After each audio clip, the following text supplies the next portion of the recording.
12장 1절부터 19절의 말씀입니다. 함께 읽겠습니다. 그때 헤롯 왕이 손을 들어 교회 중 몇 사람을 해하려 하여 요한의 형제 야고보를 칼로 죽이니 유대인들이 이 일을 기뻐하는 것을 보고 베드로도 잡으려 할세 때는 무교절이리라. 잡음에 옥에 가두어 군사 내식인 배 밖여 지키고 6월절 후에 백성 앞에 끌어내고자 하더라. 이에 베드로는 옥에 갇혔고 교회는 그를 위하여 간절히 하나님께 빌더라. 헤롯이 잡아내려고 하는 그 전날 밤에 베드로가 두 군사 틈에서 두 쇠사슬에 매어 누워 자는데 파수꾼들이 문 밖에서 옥을 지키더니 호련히 주의 사자가 곁에 서매 옥중에 강체가 조요하며 너 베드로의 옆구리를 쳐 깨어 가로되 급히 일어나라 하니 쇠사슬이 그 손에서 벗어지더라. 천사가 가로되 띠를 띠고 신을 들매라 하거늘 베드로가 그대로 하니 천사가 또 가로되 겉옷을 입고 따라오라 한데 베드로가 나와서 따라갈새 천사의 하는 것이 참인 줄 알지 못하고 환상을 보는가 하더라. 이에 첫째와 둘째 파수를 지나 성을 통한 세문에 이르니 문이 저절 열린지라. 나와 한 거리를 지나매 천사가 곧 떠나더라. 이에 베드로가 정신이 나서 가로되 내가 이제야 참으로 주께서 그의 천사를 보내어 나를 헤롯의 손과 유대 백성의 모든 기대에서 벗어나게 하신 줄 알겠노라 하여 깨닫고 마가라는 요한의 어머니 마리아의 집에 가니 여러 사람이 모여 기도하더라. 베드로가 대문을 두드린대요. 브르드라는 계집아이가 영접하러 나왔다가 베드로의 음성을 문을 미처 열지 못하고 달려 들어가 말하되 베드로가 대문 밖에 섰더라 하니 저희가 말하되 내가 미쳤다 하나 계집아이는 힘써 말하되 참말이라 하니 저희가 말하되 그러면 그의 천사라 하더라. 베드로가 문 두드리기를 그치지 아니하니 저희가 문을 열어 베드로를 보고 놀라는지라. 베드로가 저희에게 손짓하여 종용하게 하고 주께서 자기를 이끌어 오게서 오게 하던 일을 말하고 또 야고보와 형제들에게 이 말을 전하라 하고 떠나 다른 곳으로 가니라. 날이 새매 군사들은 베드로가 어떻게 되었는지 알지 못하여 적지 않게 소동하더니 헤롯이 그를 찾아도 보지 못하며 파수꾼들을 신문하고 죽이라 명하니 헤롯이 유대를 떠나 가이사랴로 내려가서 거하니라.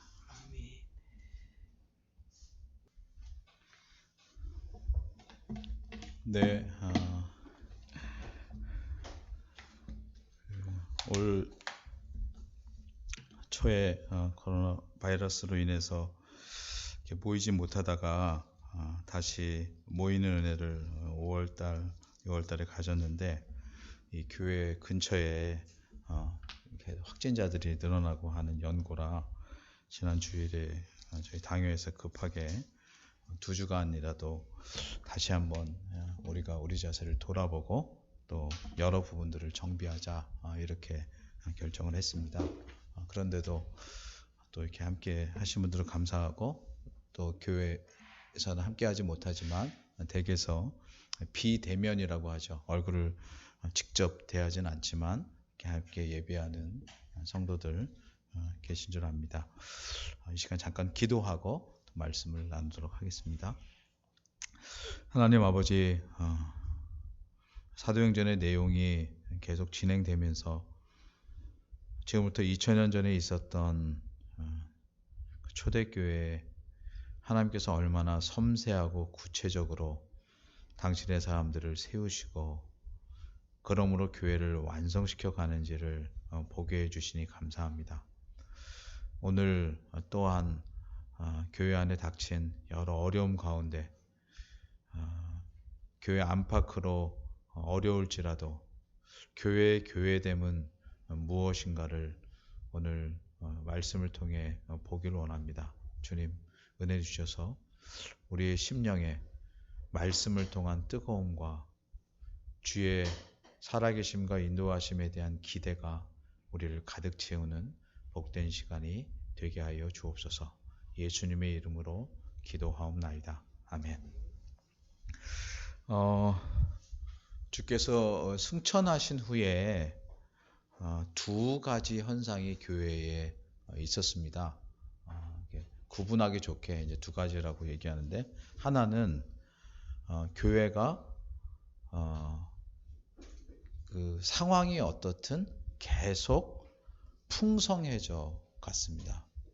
그래서 우리 지난주에 안디옥 교회에 파송을 한 일도 그렇고요. 그러니까 파송을 한 일을 새로운 교회를 낳는 거다, 뭐 이런 표현을 했잖아요. 그렇죠? 그래서 실제로 아이들이 자랄 땐 모르지만 부모가 아이를 기르면서 가장 큰 기쁨은 아이들이 장성해서 결혼을 하고 가정을 이루어서 자기의 자녀를 낳는, 이렇게, 그래서 새로운 세대가 이어져 가는 것이 얼마나 큰 기쁨인지 모릅니다. 그 초대교회의 모습이 바로 그랬어요. 예수님의 부활 승천하신 후에 어떻게 생각하면 흩어질 것 같았는데 성령의 임재하심을 말미암아 교회가 더욱 든든히 서가는 일을 계속 보았고요. 반면에 이제 초기에 이렇게 몇 번 등장하다가 이제 8장, 9장, 10장, 12장에 오면서, 사실은 11장에 오면서 조금 덜 했는데, 매번 보면 교회 바깥의 현실은 실제로 쉽지 않았습니다. 그래서 스테반이 돌에 맞아 죽기도 하고요. 특별히 오늘 12장에 보면 야고보가 또 죽습니다.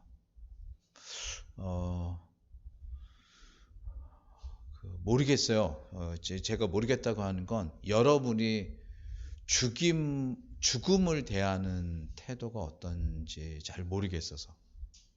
현대사회를 살면서 너무나 이런 일들이 다양하게 비일비재하게 일어나는 사람들이 어느덧 죽음에 대해서 이렇게 무심하다? 이렇게 돼버려서 제가 모르겠다는 표현을 쓴 거예요. 그런데 혹이나 여러분 정말 죄송하지만 나와 가까운 어떤 사람의 죽음의 소식을 들었거나 그걸 겪었을 때 그 심정이 어땠을까? 이것을 혹시 한번 잠깐 생각해 본다면 그거는 무심할 수 없고 정말 가슴이 찢어지는 것 같고 자기의 삶이 다 송두리째 깨지는 듯한 느낌을 가질 것입니다. 지금 오늘 우리가 살피는 야고보의 순교가 바로 그 교회 공동체에, 특별히 예수님의 12제자 중에 한 명이었고요. 그리고 베드로, 요한과 함께 세베대의 아들이었던 야고보의 죽음이 있으면서 실제로 교회는 큰 충격을 받았습니다. 그런데 지금 은혜가 계속되는데, 말하자면 이 죽음은 그냥 한 사람의 죽음의 문제가 아니라 교회 바깥엔 어려움이 계속된다는 표현이에요. 그러니까 이 무슨 말을 드리려고 하냐면, 교회가 은혜스럽고 신앙생활이 좋으면 여러분 의외로 우리 속에 이런 생각이 있을 수 있습니다. 그러면 내가 하는 일도 잘 되겠네? 내가 원하는 것도 쉽게 풀리겠네? 근데 그렇지 않아요. 의외로 두 가지가 따로 갈 수도 있어요. 근데 그때 여러분 잊지 마셔야 될 게 뭐냐면, 아무리 내가 원하는 바가 되지 아니하여도 나에게 은혜를 주시고 교회를 복되게 인도하시는 하나님의 간섭하심은 결코 우리를 떠나지 않는다는 사실이에요. 그래서 이후에 그런 어려움과 그런 아픔의 상황들이 다 지나고 나서 보면 어려움조차도 하나님의 은혜였다는 것을 느끼게 될 것입니다. 그래서 그것을 깨달은 사도 바울이 로마서에서 이렇게 얘기했어요. 현재의 고난은 장차 우리에게 나타날 영광과 좋게 비교할 수 없도다. 그래서 현재와 장차라고 하는 미래를 대비하고요, 현재의 고난과 미래의 영광을 비교함으로써 실제로 현실 앞에 마주하고 있는 우리가 때때로 어려움을 겪을지라도 그것 너머에 있는 더 큰 하나님의 간섭하심과 인도하심을 바라보도록 우리를 이끌어주고 있습니다. 오늘 바로 그 신뢰를 더욱더 구체적으로 보려고 하는데요. 교회가 참 은혜스러운 시기에 예루살렘에서는 정치적으로 어려운 핍박의 상황이 일어난 것입니다. 순교가 일어나고 지도자 베드로는 옥에 갇히고.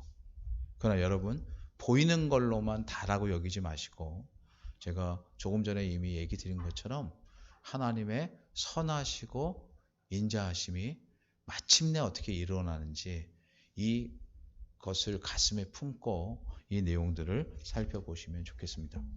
자, 오늘 첫 번째로 다시 펼쳐진 이 핍박의 내용을 1절부터 5절까지 좀 보려고 합니다. 여러분 성경 갖고 계시니 다시 한번 1절부터 5절의 내용을 우리 천천히 같이 읽도록 하겠습니다. 시작. 그때 헤롯 왕이 손을 들어 교회 중 몇 사람을 해하려 하여 요한의 형제 야고보를 칼로 죽이니 유대인들이 이 일을 기뻐하는 것을 보고 베드로도 잡으려 할세. 때는 무교절이라. 잡음에 옥에 가두어 군사 넷씩 네 패에게 맡겨 지키고 6월절 후에 백성 앞에 끌어내고자 하더라. 이에 베드로는 옥에 갇혔고 교회는 그를 위하여 간절히 하나님께 빌더라. 아멘. 8장부터 11장까지 희망과 기대가 가득해서 계속 세워져 갔던 교회를 향해 충격적인 사건이 일어나고 있었습니다. 그게 뭐냐면 여기 예루살렘을 다스리고 있던 세속 권력인 헤롯 아그리빠, 이제 여기 헤롯이라고만 되어 있는데 원래는 헤롯 아그리빠라는 왕입니다.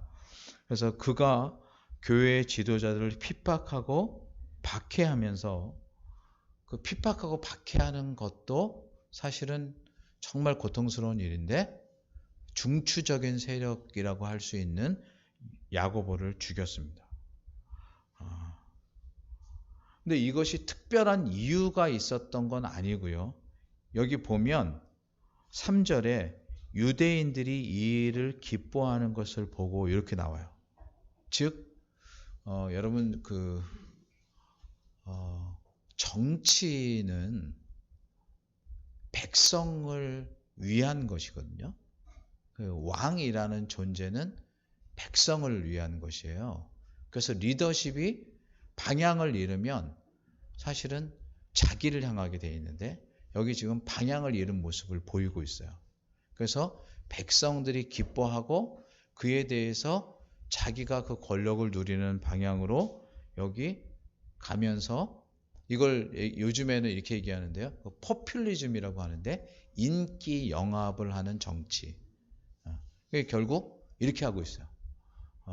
그런데 이게 지금은 사람들이 너무나 익숙해져서 뭐 우리한테 잘해주면 좋지 이렇게 돼 있지만 여러분 한 가지 잊지 마셔야 될 게 뭐냐면 지금 여기 예루살렘 이스라엘은요. 사람들을 위한 정치를 하라고 왕이 세워진 게 아니고 하나님을 대리하고 하나님을 섬기라고 왕이 서 있었던 거예요.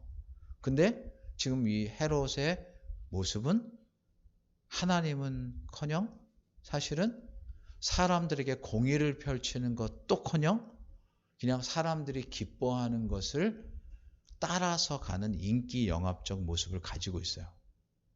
즉 그 말은 옳지 않았다는 거예요. 제가 오늘 본문을 다 그러니까 본문 안에 넣지 않았는데 여러분 오늘 여러분이 가지고 계시니까 성경을 가지고 계시니까 22절을 한 번만 가보시죠. 정확하게는 21절부터 23절까지인데요. 제가 일부러 이 헤롯이 왕복을 입고 사람들 앞에서 이렇게 막 말을 해요. 그런데 지금 백성들조차 옳은 것을 옳다고 하고 그른 것을 그렇다고 하지 않고 이 인기 영합에 서로 맞물려 있다 보니까 왕을 향해서 이것은 사람의 소리가 아니라 신의 소리다. 그러니까 즉 여기 신이라고 되어 있지만 하나님이다. 막 이렇게 표현하는 거예요. 그렇죠? 그거를 즐기고 당연하는 그릇된 형태의 정치가 여기에 있었어. 그러자 하나님께서 진노하셔서 그 다음 23절에 보니까 주의 사자가 친히 충이 먹어 죽으니라 이렇게 해서 이 병에 걸려서 죽게 되는 일을 겪어요. 다시 이제 돌아와서 이 헤롯 아그리빠는 사람들이 원한다면 우선 하나님이 뭘 원하시는가를 잊어버리고, 두 번째는 공의가 뭔가, 진리가 뭔가를 따라서 하는 것을 잊어버리고 자낭무도한 행동을 하기를 그냥 당연히 여겼던 거예요. 여러분 이거 잘 생각하셔야 돼요. 예. 그래서 사실은 야고보를 죽여요. 뭐 어떤 방식으로 어떻게 죽였는지 잘 모르겠어요. 근데 역사에 그다음 성경에 분명히 남기를 야고보를 죽였다. 야고보 입장에서는 순교를 당한 이런 거죠, 그렇죠?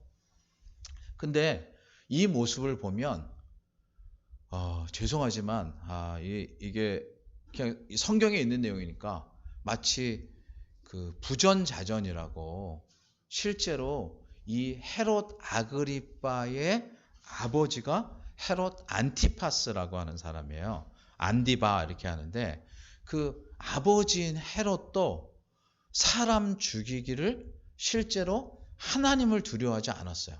그게 뭐냐면 여러분 마태복음 14장에 한 번만 가보시죠. 마태복음 14장 6절부터 11절인데요. 여기에 보면 헤롯이 세례 요한을 죽이는 일이 나와요. 마태복음 14장 6절로 11절인데요. 그래서 이 헤롯, 그러니까 지금 여기 마태복음에 나오는 헤롯은 지금 우리가 살피는 사도행전 12장에 나오는 헤롯의 아버지예요. 그래서 구분하자면 헤롯인데 지금 사도행전에 나오는 사람은 헤롯 아그리빠라고 하는 사람이고, 그래서 뒤에 가면 그냥 아그리빠 왕이 이렇게 표현돼요. 그런데 지금 마태복음 14장에 나오는 헤롯은 헤롯 안티파스, 안디바 뭐 이렇게도 얘기하는 사람이에요. 이 아버지도 어떻게 해서 세례 요한을 사실은 죽이는가 하면 세례 요한의 업적, 세례 요한이 한 일 이런 것을 따라서가 아니라 자기가 좋아하는 여자가 있어요. 그 여자 이름이 헤로디아예요. 자기 동생의 부인인데 그 여자를 좋아해서 그 여자의 딸이 춤을 추어서 헤롯을 기쁘게 하니까 마음이 갑자기 흥분했어요. 그 왕이 가져야 되는 공적인 직무가 뭔지, 하나님 앞에서 자기가 행해야 되는 뭔지를 잃어버리고 그 기쁨에 취해서 자기가 좋아하는 여자, 사실 이게 불륜 관계라 그것을 세례 요한이 지적을 했었거든요. 이거 옳지 않은 일이다. 실제로 이런 일이 역사 속에서 자주 있었어요. 옳지 않은 일이라고 하니까 사실은 세례 요한을 되게 괘씸히 여겨서 자기의 감정을 따라서 서 있었던 터라 그 헤로디아의 딸이 춤을 춰서 자기를 기쁘게 하자 여기 성경에 참 헤롯이 양심이 있었다면 이 얘기를 듣고 되게 부끄러워했을 텐데 제가 보기에는 이미 생각이 취해서 양심이나 하나님을 두려워함이나 공의는 잊어버린 것 같아요. 그래서 그 자기를 기쁘게 하는 여자아이한테 너가 뭐든지 달라고 하면 내가 주겠다. 그래서 우리가 아이면 사실은 순수하게 접근을 하겠죠. 그렇죠? 뭐 무슨 인형을 갖고 싶다든가 뭐 아니면 뭐 어떤 놀이를 하고 싶다든가 뭐 이랬을 텐데 죄송해요. 저는 그 단어를 별로 안 좋아하는데 요즘에 한국 드라마 중에 이렇게 좀 막 얽히고 이런 걸 막장 드라마라고 한다면서요. 여기도 사실은 비슷한 거예요. 그 막장이라는 게 원래는 그 탄광의 그 끝에, 그러니까 인간이 일할 수 있는 가장 어려운 자리를 표현하는 거였어요. 왜냐하면 탄광촌이라고 하는 것이 아주 힘든 거죠. 근데 이제 이게 사람한테 쓰여지는 일반적인 표현이 되면서 똑같은 대상인데 그걸 보고 있으니까 인간이라면처럼 안 되는데 라는. 그렇죠. 근데 이게 2000년 전에도 있었다는 거예요. 인간 안에 있는 죄성이 얼마나 깊은지. 그래서 그 여자아이가 그 순진한 여자아이가 인형이나 아니면 자기가 즐겁게 할 거나 뭐 예쁜 드레스나 이런 것을 달라고 했으면 참 그 입이 아름다웠을 텐데, 그 아이가 자기 엄마의 사주를 받아서 자기의 불륜 관계를 지적하는 세례 요한의 목을 달라고 한 거예요. 야, 아이가 그럴 수도 있구나 싶을 정도로 그게 성경에 기록되어 있어요. 그래서 잠깐 헤롯이 근심은 했지만 자기가 맹세한 것 때문에 주라고 해서 사람을 보내서 요한의 목을 베어 그 머리를 소반에 담아다가 그 아이에게 줬어요. 참 정말 이런 일이 있었던 거죠, 그렇죠? 그래서 이 헤롯도, 그 아버지 헤롯도 자기가 가진 권력이 하나님께 영광이 되도록 부름받은 일인 것을, 백성들을 살피는 것임을 다 잊어버리고 그냥 그 수준 낮은 권력의 모습. 꼭 이런 거 보면 제가 가끔 권력질을 하는 사람들을 보면서 느끼는 게 이런 거거든요. 그러니까 나쁜 짓을 하는 사람도 이렇게 자기가 전국적이거나 자기의 영향력이 어디 미치는 걸 인식하는 사람은 절대로 경솔하게 하지 않아요. 그런데 꼭 표현하자면 이렇게 동네 어귀, 이렇게 삼류 건달 이러면 하는 짓이 아주 치졸해요. 그러니까 이런 것 같아. 왕인데 보여준 행동이 이래.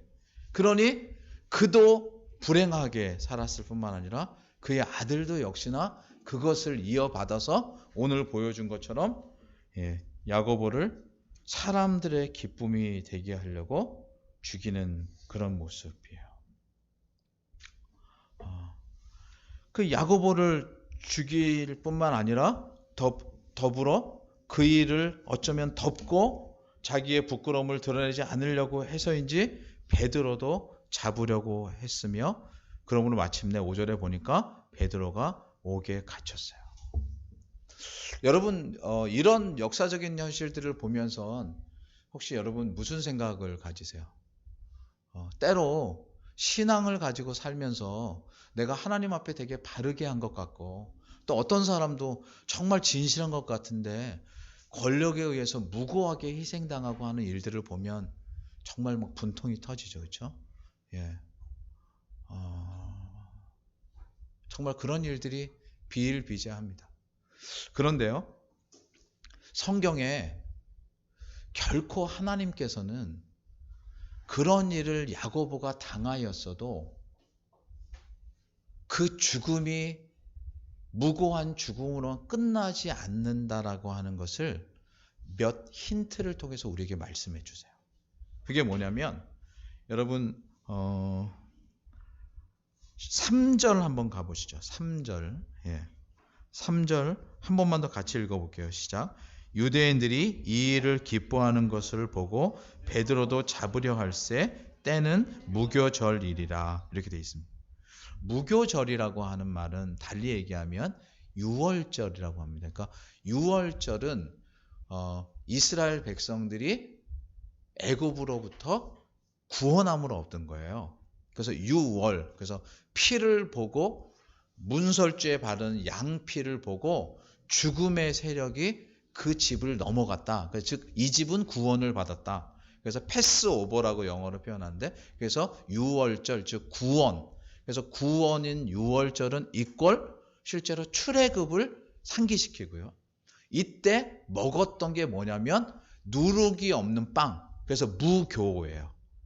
그래서 같은 의미예요. 무교절, 유월절, 이게 같은 그 유월절이라고 하는 절기에 우리 얘기하면 설날에 뭐 먹죠? 떡국을 먹는다.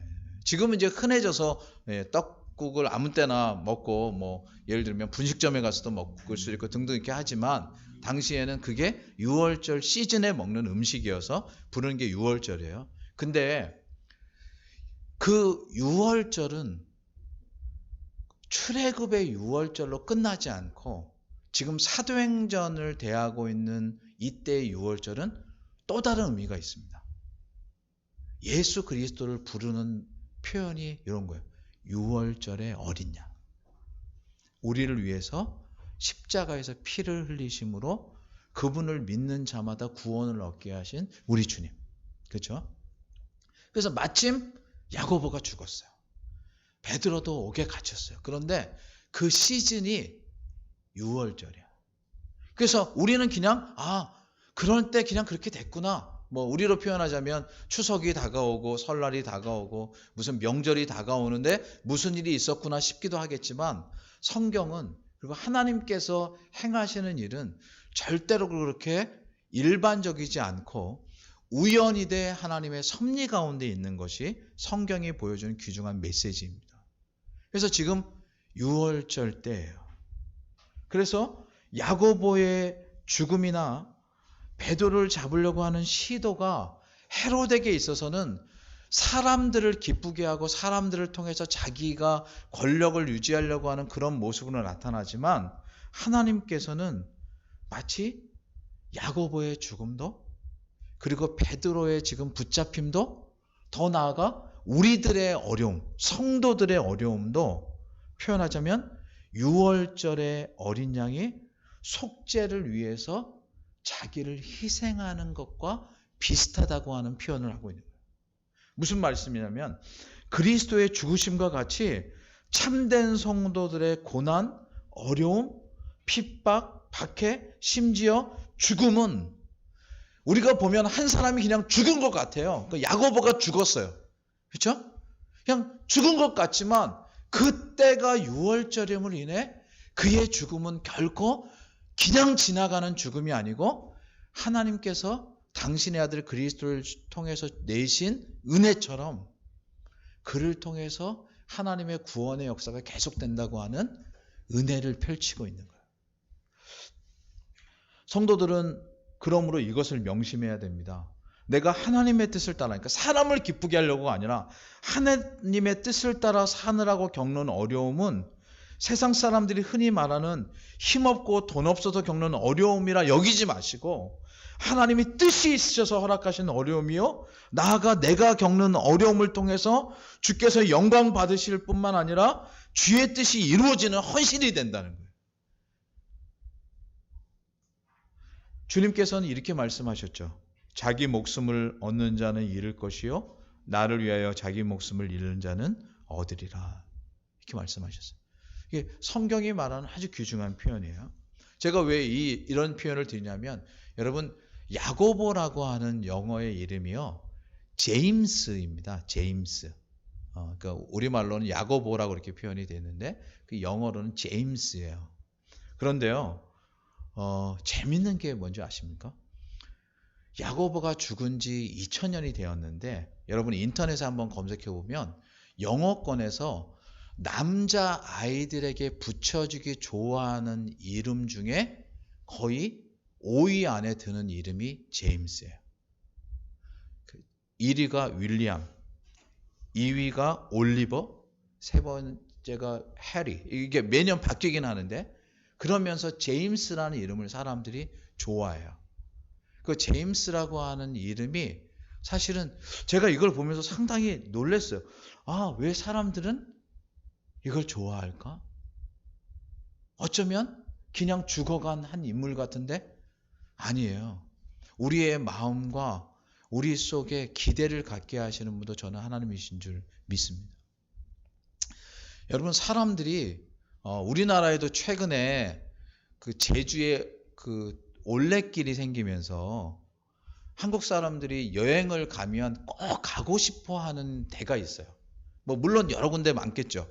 근데 특별히 교회를 다니거나 아니면 기독교적인 이해가 있는 사람들이 많이 가보고 싶어 하는 길이 뭐냐면요, 산디아고라고 하는 길이에요. 그래서 스페인에 있는 오랫동안 걷는 순례의 길인데요, 가면 아무것도 없대요. 그냥 저도 안 가봤어요. 오랫동안 걷는 거예요.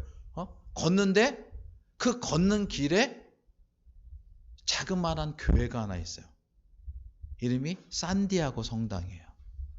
그래서 사실은 그 길 이름이 산디아고라고 불리졌고요. 산디아고는 스페인어로 성 제임스라고 하는 이름이에요. 그래서 사람들 마음에 실제로 스페인을 지키는, 말하자면 사도, 우리 로마 카톨릭적인 이해 속에서, 그리고 실제로 사람들 속에 죽어갔지만 결코 그 죽음이 헛되지 않은 것처럼 새겨지는 것이 바로 제임스라는 이름이에요. 그래서 저는 예전에 제가 그 영국에서 공부할 때 제가 다녔던 교회 목사님 이름이 제임스 퍼버스예요. 그래서 그런데 보통 제임스가 기니까 줄여서 짐이라고 부르는데 그 아들 이름이 데이빗이에요. 그래서 데이빗은 구약 사람이고 제임스는 신약 사람인데, 그래서 내가 니네는 왜 족보가 거꾸로 됐냐 이렇게 해서 이제 농담도 하고 막 이랬었는데, 사람들이 제임스라는 이름을 갖기를 되게 좋아하고 그렇게 이제 불러요. 그래서 제가 사실 이걸 보면서 우리 수준이 고난을 자원하는 데까지 이르기는 어렵겠지만 성도가 고난을 당할 때 하나님의 크신 뜻이 있음을 결코 잊지 말아야 됩니다. 하나님 앞에 우리가 혹 당장 인간이 보기에는 왜 그렇게 어려움을 겪는가 싶겠지만 지나고 나면 하나님께서 분명히 그것을 갚으십니다. 그래서 이때 옥에 같이 갇혔던 베드로가 나중에 편지에 이런 말을 씁니다. 베드로전서 1장 6절로 7절인데요. 그러므로 너희가 이제 여러 가지 시험을 인하여 잠깐 근심하게 되지 않을 수 없었으나 오히려 크게 기뻐하도다. 너희 믿음의 시련이 불로 연단하여도 없어질 금보다 더 귀하여 예수 그리스도에 나타나실 때에 칭찬과 영광과 존귀를 얻게 하려 함이라. 이렇게 말합니다. 어려움을 겪지만 여러분 그걸로 결코 신자의 어려움은 끝나지 않습니다.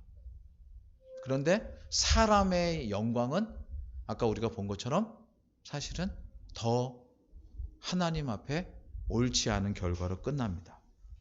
이제 두 번째로 그 야고보의 죽음과 베드로의 갇힘을 넘어서 그런 가운데 하나님이 행하신 일을 좀 보려고 합니다. 이게 오늘 아주 중요한 포인트인데요. 환난과 핍박 중에도 하나님은 분명히 하나님의 백성들을 지키신다고 하는 것을 오늘 12장을 통해서 아주 분명히 보여주십니다. 그리고 그 내용들이 바로 6절부터 16절까지 나오는 내용입니다. 좀 길지만 한 번만 더 천천히 또박또박 우리 같이 한번 읽어보도록 하겠습니다. 그러면 제가 내용 설명을 안 하고 의미를 좀 가지고 설명하려고 합니다. 시작. 헤롯이 잡아내려고 하는 그 전날 밤에 베드로가 두 군사 틈에서 두 쇠사슬에 매여 누워 자는데 파수꾼들이 문 밖에서 옥을 지키더니 7절입니다. 호련히 주의 사자가 곁에 섬에 옥중에 광채가 조요하며 또 베드로의 옆구리를 쳐 깨워 가로되 급히 일어나라 하니 쇠사슬이 그 손에서 벗어지더라. 천사가 가로되 띠를 띠고 신을 들매라 하거늘 베드로가 그대로 하니 천사가 또 가로되 겉옷을 입고 따라오라 한대 베드로가 나와서 따라갈새 천사의 하는 것이 참인 줄 알지 못하고 환상을 보는가 아니라 이에 첫째와 둘째 파수를 지나 성으로 통한 쇠문에 이르니 문이 절로 열리는지라 나와 한 거리를 지나매 천사가 곧 떠나더라. 이에 베드로가 정신이 나서 가로되 내가 이제야 참으로 주께서 그의 천사를 보내어 나를 헤롯의 손과 유대 백성의 모든 기대에서 벗어나게 하신 줄 알겠노라 하여 깨닫고 마가라 하는 요한의 어머니 마리아의 집에 가니 여러 사람이 모여 기도하더라. 베드로가 대문을 두드린데 노데다 하는 계집 아이가 영접하러 나왔다가 베드로의 음성인 줄 알고 기뻐하여 문을 미처 열지 못하고 달려 들어가 말하되 베드로가 대문 밖에 섰더라 하니 저희가 말하되 내가 미쳤다 하나 계집 아이는 힘써 말하되 참말이라 하니 저희가 말하되 그러면 그의 천사라 하더라. 베드로가 문 두들기를 그치지 아니하니 저희가 문을 열어 베드로를 보고 놀라는지라. 아멘. 제가 왜 다시 본문을 읽자고 했냐면 실제로 오늘 본문은 사실은 상당히 놀랍고 신비한 일을 담고 있습니다. 그래서 어쩌면 우리의 이해 속에 잘 들어오지 않는 일이라 그래서 한 번 더 말씀을 읽었고요. 우선은 지금 베드로가 야고보는 죽었고 베드로가 옥에 갇혔습니다. 근데 이때 그럼 교회는 뭘 할 것인가? 저는 한 가지 이 대목에서 여러분들에게 무척 감사한 건 제가 작년 7월부터 사실은 올해 6월까지 교회로부터 안식년을 허락받아서 제가 다른 교회를 방문하고 또 교회에 대한 여러 가지 공부들을 감당할 때 여러분이 신실하게 교회를 지켜주신 것에 대해서 무척이나 감사합니다. 물론 코로나 때문에 제가 일찍 돌아왔고 또 일찍 복귀했지만 그럼에도 불구하고 마음이 여러분들이 교회를 신실하게 지킨 것에 대한 고마움은 제가 잊지를 못합니다. 근데 여러분 혹 교회에 리더십이 부재하다고 할 때 우리는 흔히 생각하면 무슨 일을 해야 된다는데 좀 초점이 많이 있습니다. 이게 현대 사회에 들어서 더더욱 그렇고요. 교회라고 할 때 죄송하지만 교회가 마치 뭔가를 하고 어떻게 해야, 그러니까 그 말은 우리가 무엇을 하는 것을 통해 교회가 유지된다고 생각하는 성향이 되게 많습니다만 오늘 성경은 그것보다 조금 더 깊은 내용을 하나 보여주고 있습니다. 그게 뭐냐면 베드로가 지금 갇혔어요. 그렇죠? 그 다음에 야고보는 죽었어요. 혹시 이런 위기, 진짜 리더가 부재하고 교회에 어려움이 닥쳐오면 여러분은 어떻게 거기에 반응하시겠습니까? 리더가 부재하고 그냥 뭐 평상시처럼 된다 그러면 뭐 그냥 유지되겠죠. 그런데 정말 내가 기대하던 상황이 아닌 기대할 수 없는 상황들이 펼쳐졌을 때 어떻게 할 것인가? 아마 과거에도 그랬고 지금도 그랬고요. 의외로 우리 이런 말 알죠? 사공이 많으면 배가 산으로 간다. 그런 것처럼요. 어려움이 닥치면 제일 큰 어려움은 뭐냐면요. 내부에서 사공이 일어나는 거예요. 여러 사람들이 일어나서 이렇게 해야 된다, 저렇게 해야 된다, 이리 가야 된다, 저리 가야 된다는 것들이 더욱더 많아집니다. 어느 사회든 그래요. 실제로 지금 코로나 때문에 어려울 때요. 여러분 이렇게 국가적으로 안정을 갖거나 어떤 단체나 이럴 때 리더십이 딱 서 있어서 잘 진행이 되는, 안정되이 되는 데는요. 실제로 협력하고 도와서, 왜냐하면 어려울 때일수록 말을 줄이고 실제로 리더가 방향을 지시하는 따라가는 것이 더 지혜롭습니다. 근데 이럴 때 어려움을 겪는 데일수록 무슨 현상이 생기냐면 리더가 2명, 3명이에요. 서로 옳다고 하고 상대방을 비방하고 그렇게 해서 실제로 우왕좌왕해요. 그럼 누가 피해를 보냐면 실제로 백성들이 피해를 보고요. 여러 사람들이 어려움을 겪습니다. 그게 딱 역사 속에 나타난 늘 모습이에요. 근데 지금 이 교회가 아까 제가 설교를 시작할 때 아무리 현실이 어려워도 은혜를 아는 교회였기 때문에 교회가 어떤 반응을 했느냐? 그러면 본문을 잠깐 거슬러 가서 5절에, 오늘 이게 설교 제목인데 5절에 이렇게 되어 있습니다. 한 번만 같이 읽겠습니다. 시작. 이에 베드로는 옥에 갇혔고 교회는 그를 위하여 간절히 하나님께 빌더라. 예. 죽임과 심지어 핍박이 고조로 올라가고 있는 때 하나님의 교회는 무엇을 하고 있었는가 보여주면 아주 중요한 내용입니다. 그때 그들은 기도하고 있었습니다. 사람들이 의견이 등등하면요. 지금 야고보가 죽고 베드로가 옥에 갇혔는데 이러면 우리는 빨리 구명활동을 해야 된다 이렇게 얘기합니다. 즉 높은 사람을 찾아가거나 힘 있는 사람의 줄을 대서라도 이것을 해야 된다. 아니면 두 번째로 교회가 이럴 때는 빨리 사실은 활동을 줄이고 정치권의 눈치를 봐서 알아서 겨야 된다. 여러분 이해 가시죠? 이게 일반적인 세상의 모습이에요. 그래서 세상의 모습을 너무나 당연하게 여기는 교회들도 마찬가지로 실제로 막 이런 활동들을 해요. 그래서 너무 재밌는 게 이게 사실은 슬픈 현실인데요. 교회가 의외로 정치에 민감해요. 세속 정치. 그래서 세속 정치에 어떻게든 줄을 내려고 하고 그렇게 해서 뭔가를 보려고 해요. 하지만 여러분 잊지 마셔야 될 게 뭐냐면 헤롯 왕은 이 12장이 끝나기 전에 죽습니다. 세속 권력은 아무리 길어도 실제로 그 권력자가 집권을 하고 있을 때예요. 예. 그래서 권력은 10년을 가지 않는다 이런 표현을 하는 거예요. 그런데도 하나님의 교회가 그러한 본질을 잊어버리고 실제로 사람을 쫓고 권력을 쫓고 돈을 쫓는 일들을 얼마나 능숙하고 당연하게 하는지 모릅니다. 근데 지금 초대교회가 우리한테 보여주는 2000년이 지나도 결코 사라지지 않을 만한 귀중한 교훈은 뭐냐면 바로 그럴 때 교회만이 가지고 있는 능력을 깨닫고 서서 기도했다는 거예요. 이것은 12절도 역시나 마찬가지로 또 보여줍니다.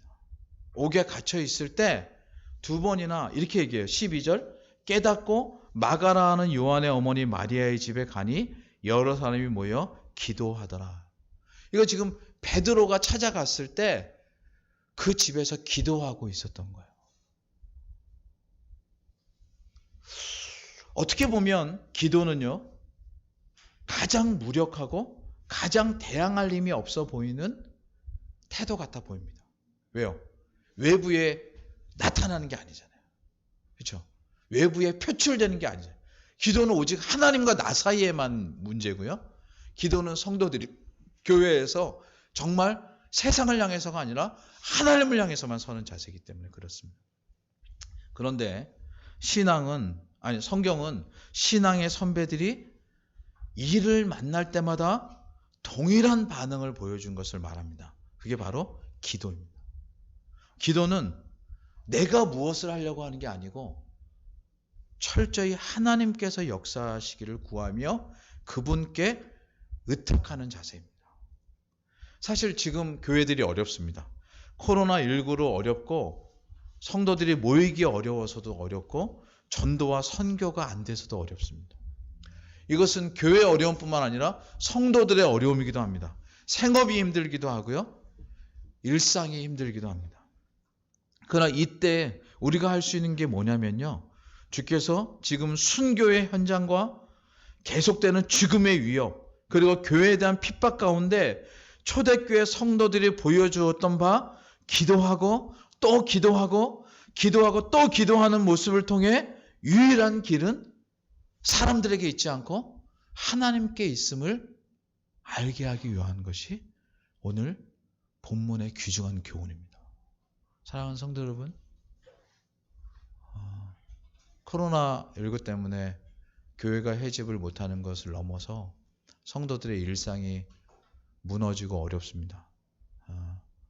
외면적으로 나타나는 현실은 찍어낼 수 있지만 요즘에 더 심각하게 봐야 될 문제가 뭐냐면 코로나 블루라고 해서 사람들이 코로나 때문에 사람들을 만나지 못하고 단절되어 있고 회사에서도 오지 말라고 하거나 재택근무를 하는 이런 방식 때문에 사람들이 점점 우울하고요.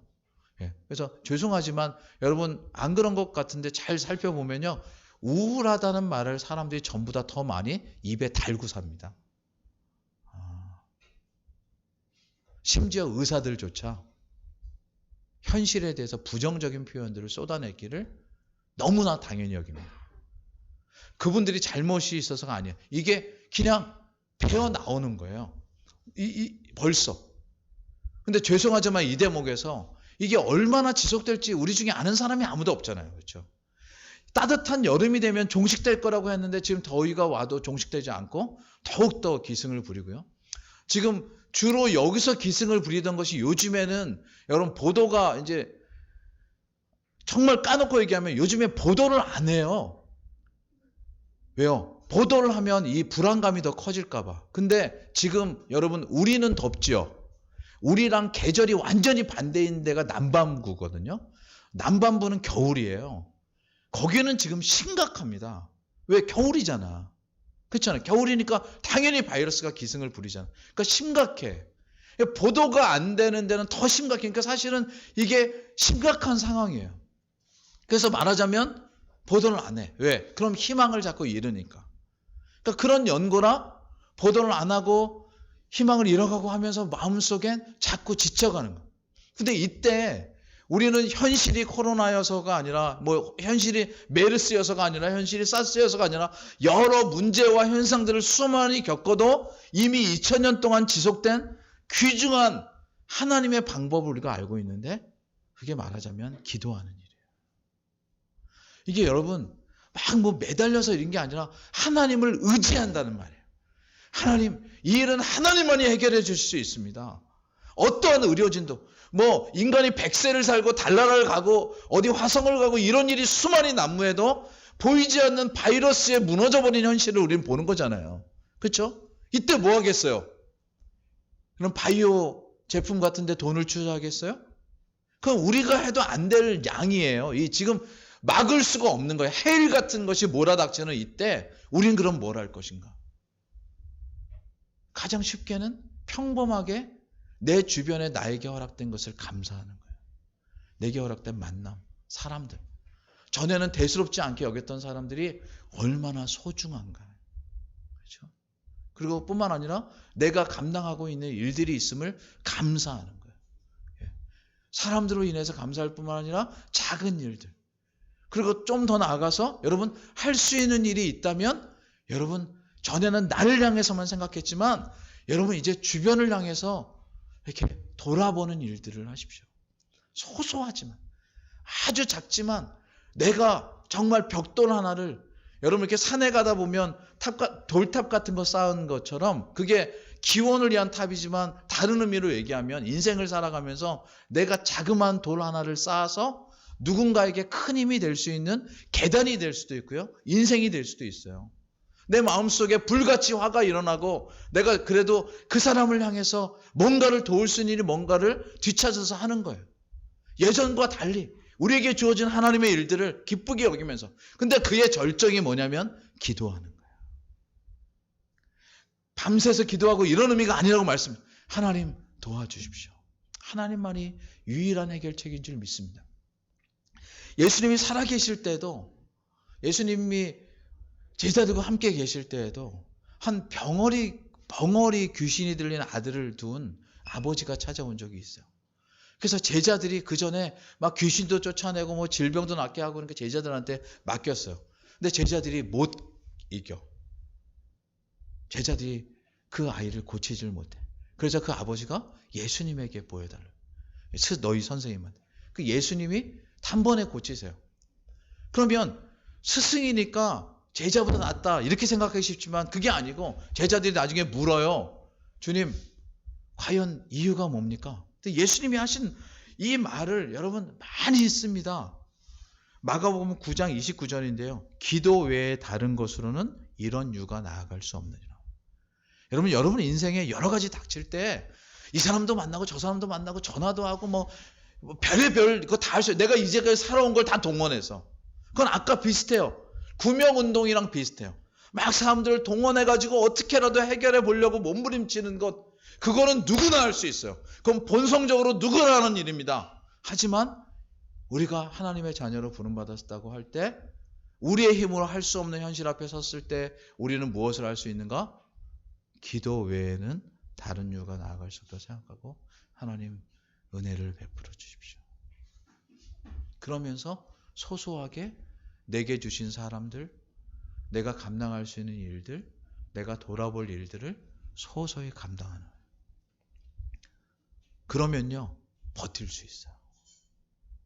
제가 요즘에 아침마다 갖는 큰 기쁨이 뭐냐면요, 저희 베란다에 이렇게 조그만한 화분을 이렇게 가지고 있어요. 거기에 이렇게 토마토, 이렇게 상추, 이런 거 이렇게 소소하게 원래는 버려진 베란다예요. 왜냐면 베란다가 베란다도 아닐 만큼 이렇게 한 30cm, 40cm만큼밖에 없어서 예전에 어쩌다가 빨래를 널거나 아니면 필요 없는 걸 내놓는 곳이었는데 공교롭게 몇 개월 전에 이렇게 이 텃밭 같은 화분을 갖게 되면서 거기에 화분을 두고 아침마다 그것이 자라나는 것을 보고 물을 주고 생물을 대하는 기쁨을 가지고 있어요. 근데 그게 다가 아니고, 저는 뭐 전업 농부가 아니니까 그게 다가 아니고 거기서 주는 교훈이 하나님이 베풀어 놓으시는 온 세계 속에 소소한 기쁨이 얼마나 많은지 몰라요. 여러분, 코로나 바이러스 때문에 실제로 역설적으로 얻게 된 은혜가 뭐냐면 주일날 교회 오는 게 얼마나 큰 은혜인가 하는 거죠. 그렇죠? 왜요? 교회 오고 싶어도 못 왔잖아요. 정부가 교회 오지 말라고. 그러니까 왜 모이는 것이 오늘 아침에도 10시 정도에 문자 받았어요. 저도. 여러분 재난 문자를 여러분도 받으셨는지 모르겠습니다. 저도 종교 집회 소모임 같은 걸 지양해 주십시오. 혹 어떤 분들은 그걸 받고 교회가 어려워서도 하고 뭐 하겠지만 아침에 교회로 오던 길을 돌려서 안 온 분도 있을 수 있을 거예요. 여러분 소소하게 여러분에게 있는 것들을 감사하십시오. 그런데 지금 주되게 드리려고 하는 말씀 뭐냐면요. 교회는요. 죽음도 보고 뿐만 아니라 옥에 갇히는 것도 보면서 교회를 유지하고 교회가 세워져 가는 힘은 결코 사람의 능력이나 힘이나 재물로 되지 않는다는 것을 깨달아야 됩니다. 그리고 아무리 인간적인 능력이나 힘이 없고 재물이 없어도 하나님이 교회를 책임지신다는 것을 여러분 잊지 마시기 바랍니다. 제가 지금 열린교회에서 설교한 동안 한 주제를 가장 많이 얘기한 게 이거예요. 절대로 사람을 의지하지 마십시오. 그리고 하나님을 의지하십시오. 교회는 하나님이 책임지십니다. 그리고 교회 속에 온 사람 중에 자기가 잘났다고 하는 사람은요, 결코 버티지 않아요. 왜요? 자기가 잘난 걸 드러내지 않는 한 견딜 수 없기 때문에 하나님이 높으시고 하나님만이 하신다는 것 앞에 실제로 스스로 금방 자기를 찾는 곳으로 떠나고 자기를 알아주는 것들을 쫓아서 살아가요. 근데 그게 참 안타까워요. 교회는 교회 왔을 때 교회에서 우리가 배워야 될 가장 중요한 핵심은 그거예요. 하나님이 채우시는 일을 보는 즐거움. 오늘도 어려워도 오늘도 힘들어도 그것이 바로 교회의 능력인 줄 믿습니다. 그러자 사실은 지금 조금 전에 6절부터 16절까지 내용이 뭐냐면요. 인간의 이해를 넘어서는 초자연적인 일이 역사 가운데 나타나는 거예요. 그게 천사가 베드로를 구출한 일입니다. 저는 사실은 여기 이렇게 잘 읽어보면 실제 베드로조차 이것이 꿈인지 실제인지 알지 못할 정도로 이해 불가한 일입니다. 그리고 이러한 현상은 누구에게 어떻게 다시 나타날지도 알 수 없는 신비한 일입니다. 이것은 오직 행하시는 하나님만이 아세요. 그래서 우리는 이 신비한 현상이 우리한테 일어나느냐 안 일어나느냐고 하나님이 살아계시냐 안 살아계시냐 가름할 필요가 없어요. 하나님은 더 큰 일도 이루실 수 있는데 지금 베드로에게는 옥에 갇혀 있을 때 구출하는 일이 필요하셨고 더불어 그를 위해서 기도하고 있는 성도들에게 다가가서 하나님이 구원해 내셨다는 것을 보이는 일이 중요해서 지금 옥으로부터 나오게 하신 일이에요. 이해하시겠죠? 이 사건이 100% 사건적 핵심이 아니라는 거예요. 그런데 그렇기 때문에 사실은 요한의 어머니 마리아의 집에서 기도하고 있던 성도들이 베드로가 문 두드리는 소리에 나가본 그 로데라고 하는 여자아이가 베드로가 왔다고 하니까 자기들의 이해 속에 들어오지 못해서 15절에 이렇게 말합니다. 내가 미쳤다. 지금 왜냐하면 베드로는 옥에 있는데 어떻게 여기 올 수 있느냐. 그러니까 이게 당연한 반응이에요. 그들이 틀린 반응이 아니에요. 그런데 우리가 기억해야 될 중요한 것은 베드로가 스스로의 힘에서가 아니라 하나님께 주신 초자연적인 역사를 따라서 감옥으로부터 구원되었다는 사실이에요. 여러분, 저는 확실히 믿습니다. 하나님께서 당신의 뜻을 따라 우리가 겪는 어려움의 시기 속에 당신의 구원을 베푸실 줄 믿습니다. 여러분 그것을 믿고 바라시고 하나님이 그 일을 행하시기를 원하신다면 여러분이 그 일이 일어나는 것의 주인공이 될 터인데 혹이나 그것이 나랑 상관이 없다고 여러분 생각하고 인생을 살면 사실은 죄송하지만 인간적인 일은 볼 수 있어요. 근데 하나님의 일은 보지 못하는, 말하자면 신자인데 신자의 영광과 특권을 누리지 못하는 사람이 되고 마는 것입니다. 제가 여러분이 보시기에는 어떤지 모르겠지만 제가 아내로부터 종종 이렇게 듣는 그 책망이 상대적으로 되게 큽니다. 근데 그 책망이 다른 건 아니고요. 제가 늘 얘기하거든요. 집에 있어도 저랑 저희 아내랑 대학교 1학년 때 만났어요. 35년을 만났거든요. 결혼해서 산 지는 26년이 됐어요. 근데 저희 아내가 지금도 저한테 뭐라는 건 처음 만났을 때 지금까지 제가 늘 꿈에 대한 얘기를 했어요. 나는 이런 것을 하고 싶다. 정말 이랬으면 좋겠다. 결혼해서 제가 전에 한번 얘기했어요. 결혼해서 여기 우리 앞에 우리 원필 형제 부부나 우리 임성재 집사님 부부가 이렇게 있는데 결혼해서 처음에 살 때도 제가 신학생이었기 때문에 돈을 벌지 않았어요. 교회에서 주는 아주 적은 물질을 가지고 생활을 했는데 그때도 제가 저희 아내한테 그랬어요. 나는 공부를 하고 싶다. 그래서 제 친구만 저보고 점심값이 있냐고 물은 게 아니고 공부를 하고 싶다고 할 때 저희 아내가 저를 보고 이렇게 쳐다보면서 아마 말은 안 했을 거예요. 속이 좋아서. 근데 나를 먹일 돈은 있어? 뭐 이런 눈빛 있잖아요. 그렇죠? 지금 당신은 굶는 건 상관없는데 부인인 나까지 굶기면서 이제 먹일 돈은 있냐요. 근데 우리가 하나님 앞에서 계속 기도했을 때 하나님께서 계속되이 정말 아무것도 가진 것이 없고 어디에도 보장할 수 있는 것이 아무것도 없는데 하나님의 일하심이 삶 가운데 있는 거예요. 그래서 매번 저희가 꼭 그런 작업을 하는데 결혼한 때가 되면 돌아봐요, 인생을. 그러면 앞으로 볼 때는 모르고 살아왔거든요. 근데 뒤를 돌아보면 하나님이 하신 일들이 층층이 쌓여 있어요. 이렇게. 하나님이 하신. 그러니까 지금도 마찬가지예요. 어저께도 저희 아내한테 많이 제가 여러 책망을 들었습니다. 이유가 뭐냐면 너무너무 저는 갈망이 있는 거예요. 하나님의 사람들을 키우고 싶고 그렇게 해서 학교를 세우고 싶고 그렇게. 그래서 저희 아내가 또 저한테 물었어요. 그 얼마가 필요한데? 그래서 내가 많이도 아니고 1,000억이면 된다. 1,000억. 현실감이 없다는 거예요. 1,000만 원도 아니고. 근데 제 마음속에 저는 돈이 없지만 하나님은 그 일을 원하신다면. 근데 오늘 저희가 같이 기도하면서 정말 하나님의 사람들, 청년들을 키워서 복음화, 제자와 사역자화 한다는 이 기도가 여러분 복음화, 제자와 사역자가 그냥 글자를 쓴 게 아니고요. 그게 말하자면 계단과 같이 자라가는 거예요. 처음에 복음을 듣고 전혀 복음을 모르는 사람, 세상에 쩔어 살던 사람이 복음을 듣고 아, 내가 주님을 인해서 하는 삶이 있구나. 두 번째는 제자가 되고 제자가 된다는 건 내 뜻을 따라 사는 게 아니라 주님의 뜻을 따라 산다는 거예요. 어떻게 인간이 그럴 수 있어요? 그런데 그런 프로세스가 있어요.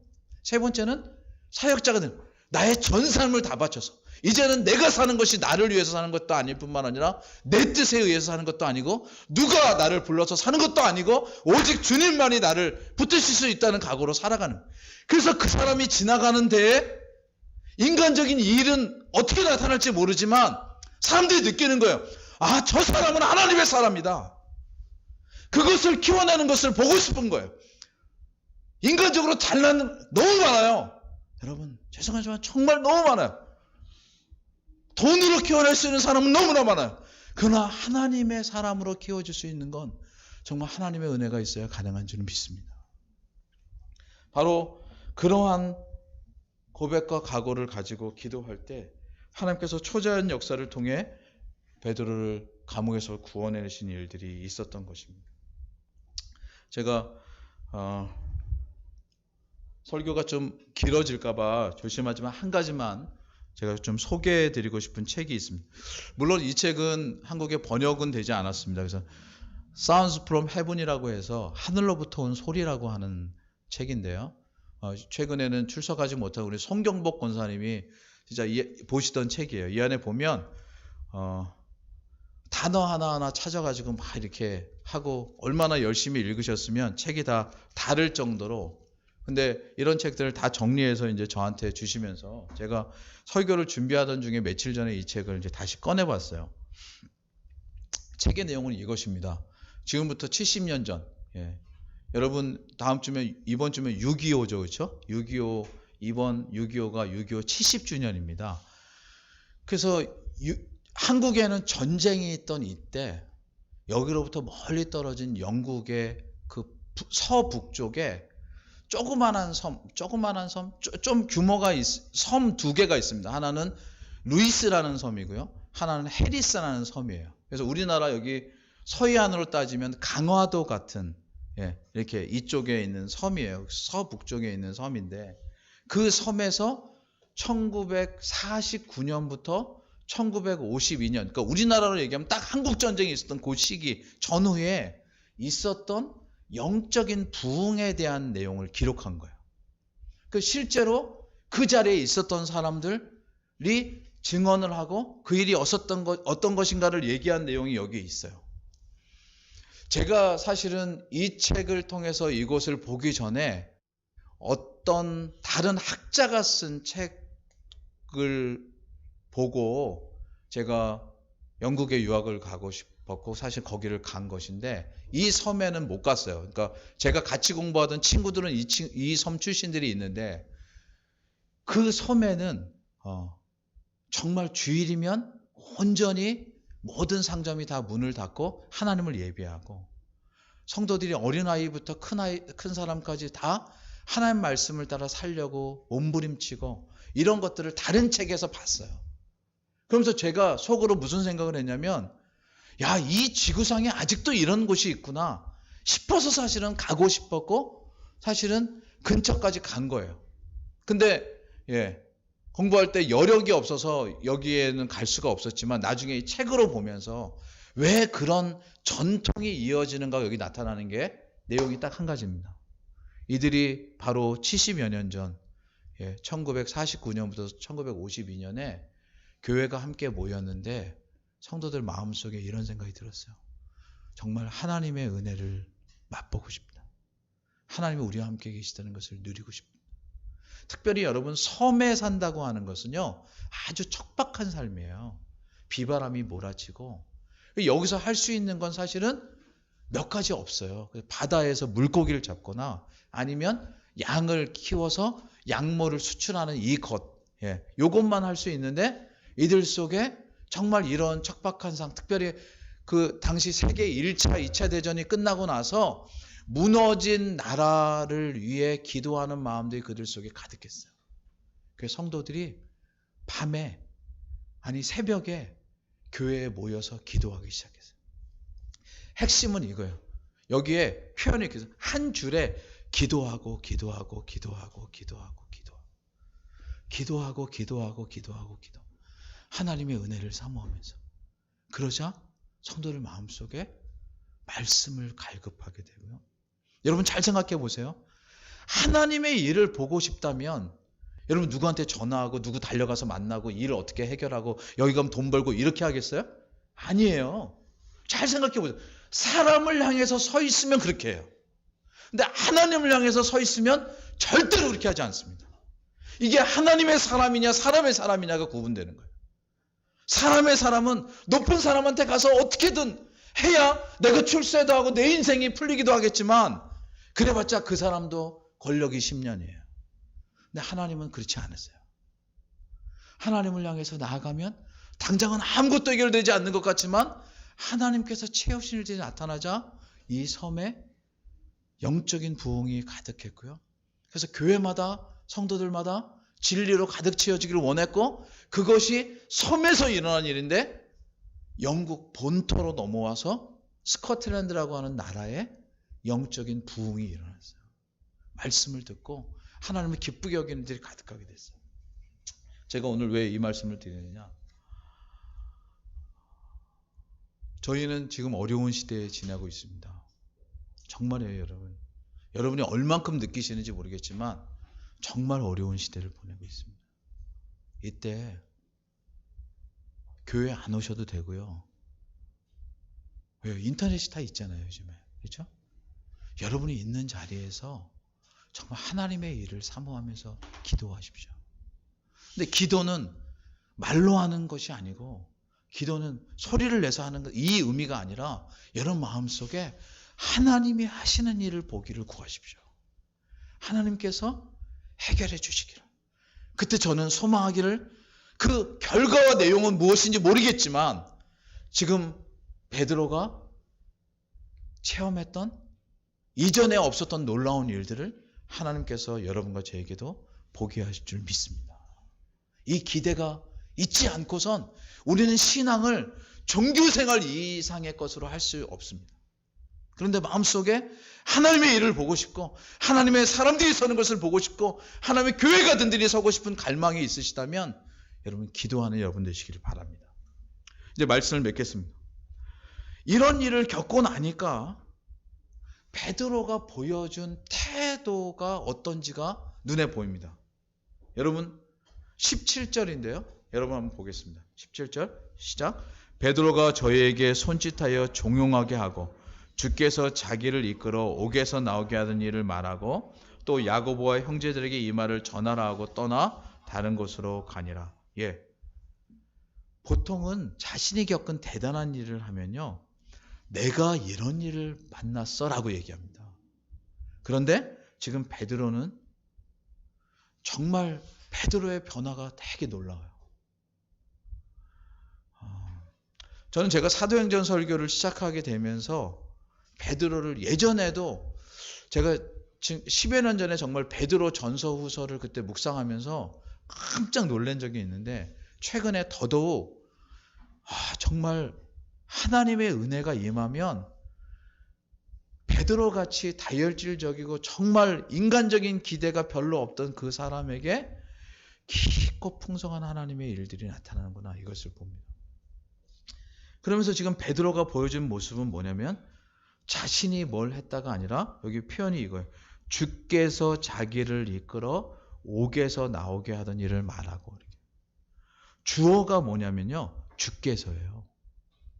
여러분 죄송하지만 여러분의 입술과 여러분의 그 언어, 여러분의 삶 속에 주님이 주어가 되시는 일이 얼마나 있으십니까?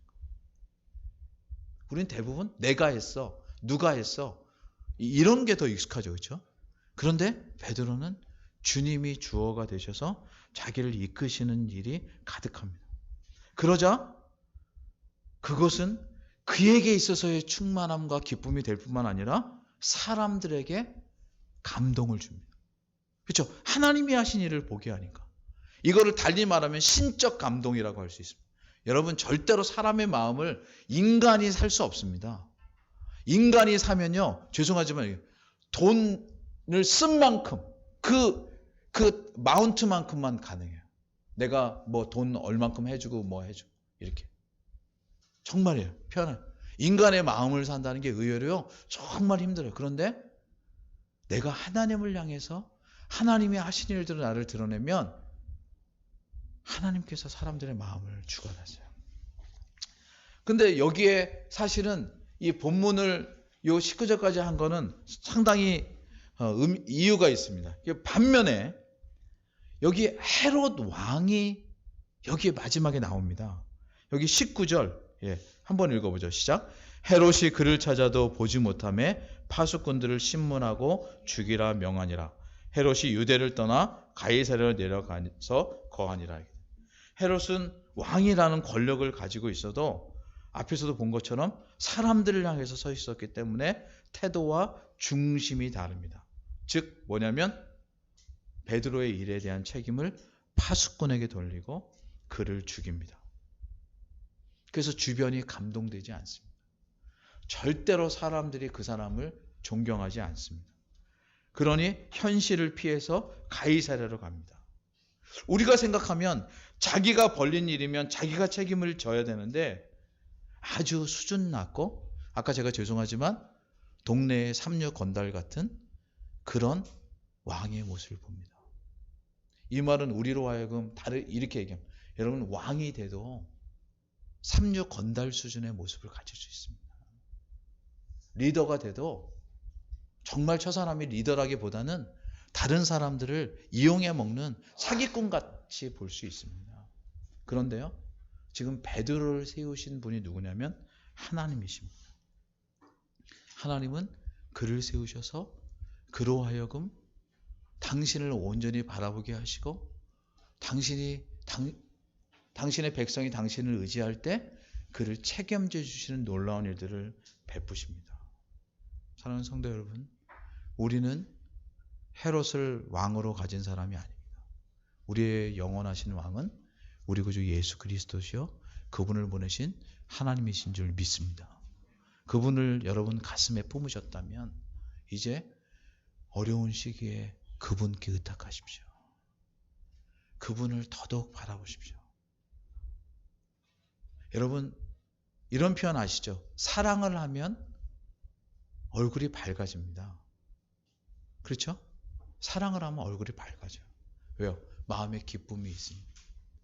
누구를 생각하면 무언 중에 그 사람이 말에 나옵니다. 바꿔서 여러분이 하나님을 온전히 바라보시면 여러분의 말에 주어가 하나님이 되실 줄 믿습니다. 뿐만 아니라 여러분의 생각과 행동과 일에 여러분이 생각하지 않아도 여러분은 못 느껴도 여러분 주변의 사람들이 이 사람이 하나님을 바라보는구나. 이 사람이 하나님을 의지하는구나. 하나님이 함께 하시는구나를 느낄 수 있는 줄 믿습니다. 저는 저희 교회가 그런 교회가 되었으면 좋겠습니다. 우리 교회가 이제껏도 아무도 사람을 의지하지 않고 왔습니다. 수많은 사람들이 다른 것들로 얘기할지라도 우리는 그것을 위해서 교회로 모인 것이 아니라 하나님만 의지하기 위해서 모였다는 고백이 우리 속에 있습니다. 지금도 마찬가지입니다.